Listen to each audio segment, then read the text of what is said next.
Hello' friends, আশা কৰোঁ সকলোৱে ভালে আছে। আৰু আজি পুনৰ এটা নতুন ভিডিঅ'লৈ আপোনাৰ সকলোকে স্বাগতম জনাইছোঁ। আৰু 10 বজাৰ পৰা মই ভিডিঅ'টো আৰম্ভ কৰিছোঁ, কাৰণ এতিয়া মোৰ আছে নাইট এলাৰ। আৰু আজিৰ এই ভিডিঅ'টো মই ৰাতি কি দৃশ্য হয় আমাৰ হস্পিটেলত আৰু আমি কি কৰিব লাগে সেয়া সকলোবোৰ দেখুৱাম। নাইট এলাৰ মানেনো কি, বা লেবাৰ ৰুম পষ্টিঙত আমি কি কৰোঁ সেয়া এপ্ৰন পিন্ধি ৰেডি হৈ গৈছোঁ এতিয়া মই, আৰু এই হাতত ষ্টেটো লৈ লৈছোঁ। এতিয়া যদি চেনেলটোত আপোনালোকৰ নতুন আছে তো চেনেলটো প্লিজ ছাবস্ক্ৰাইব কৰিবলৈ নাপাহৰিব, আৰু ভিডিঅ'টো শেষলৈকে চাব, আৰু লাইক শ্বেয়াৰ কমেণ্ট আৰু কৰিবলৈ নাপাহৰিব। এতিয়া বলক ভিডিঅ'টো আৰম্ভ কৰোঁ, আজিৰ এই নাইট এলাৰ পষ্টিং ব্লগ। আৰু ৰাতি যিহেতু আমাৰ হস্পিটেলৰ মুখ্য গেটখন বন্ধ থাকে আৰু ইমাৰ্জেঞ্চি ডিপাৰ্টমেণ্টটোৱে খোলা থাকে, আৰু আমি সেইকাৰণে ইমাৰ্জেঞ্চি ডিপাৰ্টমেণ্ট বা ইমাৰ্জেঞ্চি যি গেটখন সেই গেটখনেৰে আমি সোমাইছোঁ হস্পিটেলত, আৰু এইখনেৰে আমি অহা যোৱা কৰোঁ আচলতে ৰাতি, কাৰণ ৰাতি যিহেতু এইখন গেটে খোলা থাকে। আৰু এয়া হৈছে আমাৰ ৰেডিঅ'লজি ডিপাৰ্টমেণ্ট, আৰু এইফালে আমাৰ ৰেডিঅ'লজি গ্ৰাউণ্ড ফ্ল'ৰতে আছে। আৰু এনেদৰে আপোনালোকে হস্পিটেল চাৰিও পিনে এনেকুৱা পেচেণ্টবিলাক দেখিবলৈ পাব, কাৰণ এওঁলোক গাৰ্জেন, কাৰণ এওঁলোকৰ থকা ঠাই নাই যিহেতু বাহিৰত থাকে এনেকৈ। আৰু এয়া হৈছে ট্ৰায়েজ এৰিয়া মানে হৈছে যেতিয়া এজন পেচেণ্ট আহে আমাৰ লেবাৰ ৰুমলৈ, তেতিয়া তেওঁক ইয়াত এক্সামিনেশ্যন কৰা হয়, তেওঁলোকৰ হেল্থ ষ্টেটাছটো এক্সামিন কৰা হয়, জনা হয়, আৰু তেওঁলোকক কোনটো ৰুমলৈ শ্বিফ্ট কৰিব লাগিব, যে অবজাৰ্ভেশ্যন ৰুমলৈ নে লেবাৰ ৰুমলৈ নে এক্লেমচিয়া, এইবিলাক কিছুমান আমাৰ চেফটিক কিছুমান ৰুম থাকে।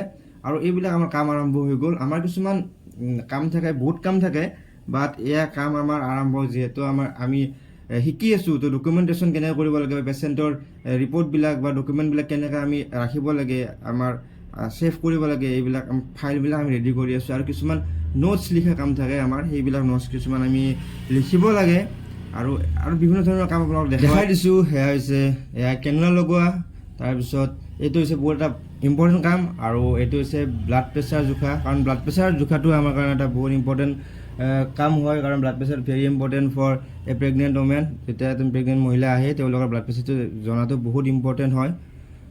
আৰু তাৰপিছত আমাৰ বিভিন্ন ধৰণৰ কাম থাকে। সেয়া হৈছে ইনজেকশ্যন লগোৱা, কাৰণ আমাৰ এতিয়া ইনজেকশ্যন বা কেনেকৈ IV কেনুলা লগাই, বা IV ড্ৰিপ কেনেকৈ লগাই, বা ইনজেকশ্যন কোন ঠাইত কেনেকৈ দিয়ে, সেইবিলাক আমাক শিকাই আছে, আৰু আমি শিকিলোঁ। আৰু এতিয়া হৈছে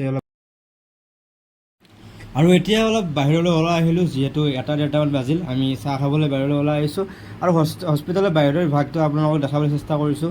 এয়া হৈছে আমাৰ ফকৰুদ্দিন আলি আহমেদ মেডিকেল কলেজৰ যি বাহিৰৰ ৰাতিৰ দৃশ্য হস্পিটেলৰ।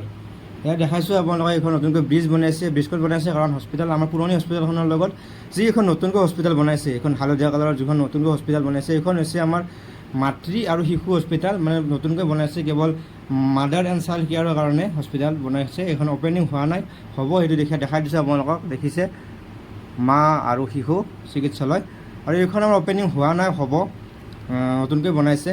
আৰু এইখিনি এতিয়া আমি কিছু খাই লোৱা বস্তু, যিহেতু এতিয়া বহুত ৰাতি হৈ গ'ল, বনোৱা বস্তুবিলাক প্ৰায় সমাপ্ত হৈছে।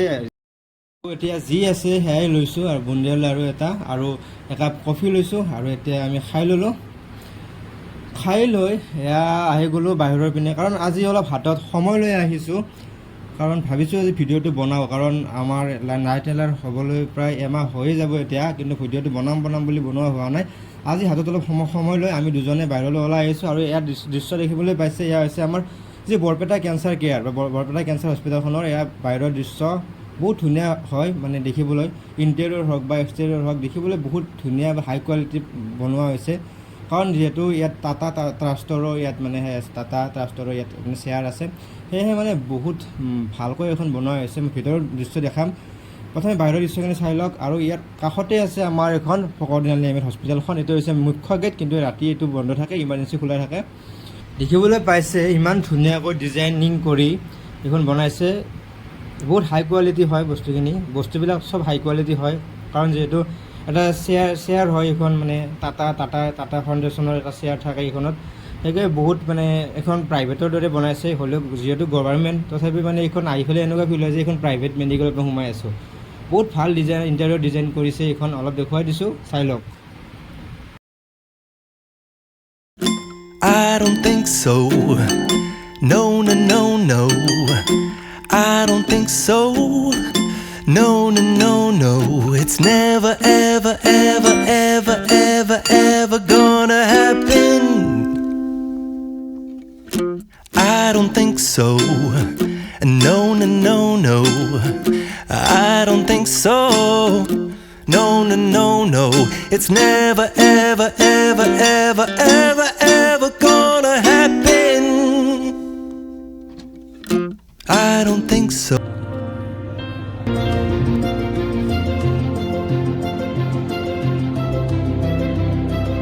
আৰু এতিয়া আছোঁ এয়া আমাৰ ফকৰদিন আলিবেদ মেডিকেল কলেজৰ মেইন মুখ্য গেট, বাট এইখন গেট আমাৰ বন্ধ থাকে, আমি ইমাৰ্জেঞ্চিৰে যাম। এতিয়া হৈছে আমাৰ টি ব্ৰেক, 1 বাজিছে আৰু মই আছোঁ এয়া বাহিৰত চাহ খাবলৈ আহিছিলোঁ কেণ্টিনত। আৰু এইখন মোৰ পিছফালে আছে আমাৰ ডাঙৰ কেঞ্চাৰ হস্পিটেলখন, দেখিবলৈ পাইছে এইখন মোৰ পিছফালে কেঞ্চাৰ হস্পিটেল, সেইফালে আমাৰ এইখন কলেজখন আৰু এইখন আছে আমাৰ হস্পিটেল। আৰু মই যাই আছোঁ আমাৰ ইমাৰ্জেঞ্চিৰ পিনেৰে।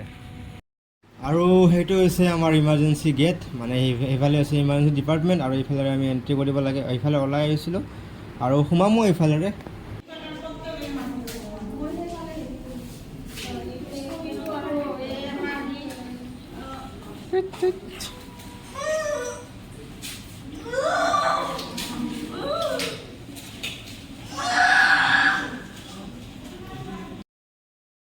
আৰু প্ৰায় 2টামান বজাত ৰাতি এই ধুনীয়া কিউট শিশুটি জন্ম পালে, ল'ৰা শিশু হয়, বহুত ধুনীয়া দেখিবলৈ পাইছে। আৰু তাৰপিছতে আৰু এটি শিশু জন্ম পালে, এয়া হৈছে তেওঁ মানে বাৰ্থ এছপেক্সিয়া হৈছে, মানে তেওঁ মানে কন্দা নাই জন্মৰ পিছত, সেয়েহে উশাহ নিশাহত তেওঁৰ বহুত অসুবিধা হৈ আছে, সেইকাৰণে ৰেচিটেশ্যন দি আছে বা অক্সিজেন দি আছে এনেকৈ প্ৰেছ কৰি আমাৰ কল দিয়া হৈছে PDR ডিপাৰ্টমেণ্টত। তো ICUৰ পৰা ডক্টৰ আহি আমাৰ ছিনিয়ৰ দাদাসকল আহি পেলাই এনেকুৱা তেওঁ কেয়াৰ লৈ আছে। মই এইটো কথা কৈ দিওঁ যে অসমৰ ভিতৰত সকলোতকৈ বেছি ডেলিভাৰী হোৱা হস্পিটেলখনেই হৈছে আমাৰ ফকৰদিন আলিবেদ মেডিকেল কলেজ এণ্ড হস্পিটেল।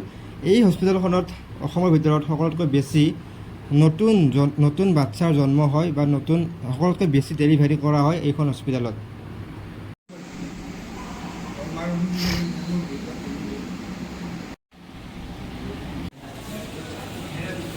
আৰু ফাইনেলি এলাৰ শেষ হ'ল, ৰাতিপুৱা পোহৰ হ'ল আৰু আমি যাবলৈ ওলাইছোঁ।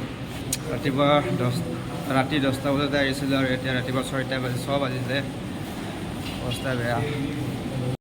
আৰু গোটেই ৰাতিটো এনেদৰে কাম কৰি বিভিন্ন ধৰণৰ কাম কৰি বা ডিউটিত ব্যস্ত থাকি ৰাতি 10টা বজাৰ পৰা এতিয়া ৰাতিপুৱা 6টা বাজিলে দেখিবলৈ পাইছে বাহিৰত পোহৰ। ৰাতি আহিছিলোঁ, বহুত কষ্ট হ'ল কাৰণ বহুত ভিৰ আছিল পেচেণ্টৰ, প্ৰায় ৰাতিৰ ভিতৰত প্ৰায় 25 to 20 পেচেণ্ট আহিছিল, প্ৰেগনেঞ্চি পেচেণ্ট। আৰু এতিয়া আমি যাবলৈ ওলাইছোঁ বহুত ভাগৰুৱা অৱস্থাত। বলক ভিডিঅ'টো প্ৰায় শেষ কৰিব ল'ম, এতিয়া আমি গৈ আছোঁ হস্পিটেললৈ।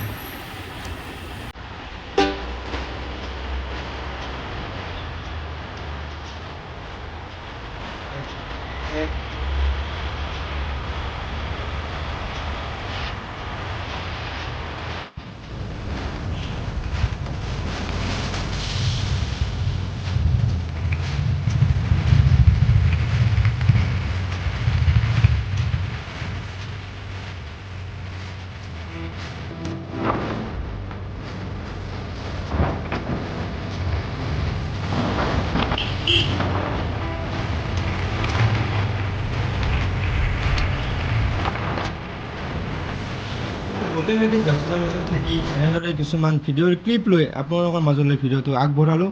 যদি চাই ভাল পালে প্লিজ লাইক, কমেণ্ট এণ্ড শ্বেয়াৰখিনি কৰিবলৈ একদম নাপাহৰিব, কাৰণ বহুত কষ্ট হয় ভিডিঅ'বিলাক বনালে। আপোনালোকে মৰম দিব বুলি আশা ৰাখি এইখিনিতে ভিডিঅ'টো সমাপ্ত কৰিছোঁ। এতিয়া ৰাতিপুৱা হ'ল, শুই